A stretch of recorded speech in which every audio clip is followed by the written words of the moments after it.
Doctor Yunus sir বলেন, এয়ারপোর্টে কোনো ভিআইপি থাকবে না। এয়ারপোর্টে একমাত্র ভিআইপি হচ্ছে রেমিটেন্স যোদ্ধারা, তারা হচ্ছে দেশের সম্পদ। প্রবাসীদের কোনো হয়রানি করা যাবে না। ডক্টর ইউনূস স্যারকে স্যালিউট জানাই এত সুন্দর একটা উদ্যোগ নেওয়ার জন্য। প্রবাসীরা এতদিন এই সম্মানটার জন্যই অপেক্ষা করছিলেন, তাদের মনের আশা আপনি পূরণ করে দিয়েছেন। এই প্রবাসী ভাই বোনরা এয়ারপোর্টে এসে কত লাঞ্ছনার শিকার হয়েছে, এমনও দেখেছি কত মানুষ ফ্লোরে গড়াগড়ি করে কান্না করেছে যে ওনার মালামাল নেই, উনি সঠিকভাবে ওনার সবকিছু বুঝে পায়নি, কারো মোবাইল চুরি হয়ে গেছে, কারো স্বর্ণ অলংকার চুরি হয়ে গেছে, এরকম অনেক দেখেছি। প্রবাসী ভাই বোন যারা আছেন তারা রেমিটেন্স যোদ্ধা, নিঃসন্দেহে বলাই যায়।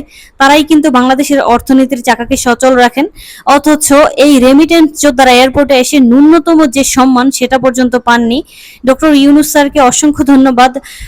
রেমিটেন্স যোদ্ধা প্রবাসী ভাই যারা আছেন তাদের প্রতি এত সুন্দর একটা পদক্ষেপ নেওয়ার জন্য। এমনও দেখেছি অনেক প্রবাসী ভাই বোন ওই দেশ থেকে ভিডিও বানিয়েছেন যে বাংলাদেশে আর আসবেন না, ওই দেশেই থেকে যাবেন। বাংলাদেশে কেন যাব আমরা? বাংলাদেশে আমাদের ন্যূনতম সম্মান করা হয় না। এয়ারপোর্টে আমাদের সাথে যে আচরণ করা হয়, মনে হয় যে আমরা তাদের চাকর, তাদের চাকরগিরি করার জন্য এখানে এসেছি, এরকম একটা অবস্থা। যাই হোক, প্রবাসী ভাই বোন যারাই আছেন আপনারা শুনলে অনেক বেশি খুশি হবেন যে বর্তমান উপদেষ্টা ডক্টর মোহাম্মদ ইউনূস স্যার আপনাদের জন্য অনেক সুন্দর একটা উদ্যোগ নিয়েছেন। আশা করি আপনাদের ভালো লাগবে।